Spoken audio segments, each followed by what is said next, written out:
All right, it's still slow going on the roads in parts of North Carolina today. Winter storm Benji dropped more than a foot of snow in the western part of the state. Authorities are warning people to drive with caution today as melted snow is expected to freeze on those roadways, creating what's called black ice.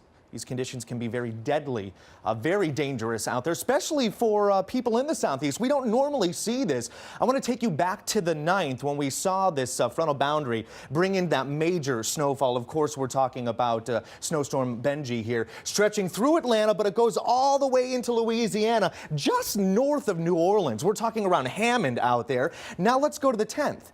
And it's really started to melt away, but we're getting a lot of ice out there as well. But how can we get this to melt even further? That's what we want to explain to you right now. There's a couple of different ways we can do this. It's not just one way. Obviously, we know the number one way. We all know this one, and it's from the sun. We get that radiant heat. It hits that snow, reflects off, and it starts to melt. But that's not the only thing that we watch out for. We're also watching out for rain and the dew points to be above freezing. That'll actually help to melt out some of that snowfall for us, making it into water. And then a third way to do this is going to be from the winds out there. It's what we get. We go sublimation style here. So we go from a solid straight to a vapor here that starts to go right back up into the atmosphere. So there are a couple of ways that we can do this. For example, getting into Atlanta, we're going to be above that freezing mark for tomorrow at 45 degrees and gusts up around 30 miles per hour. So with that, you're going to have that kind of sublimation take effect, hopefully helping to melt what's ever left of that snow, though I think it is going to take a couple more days out there for us.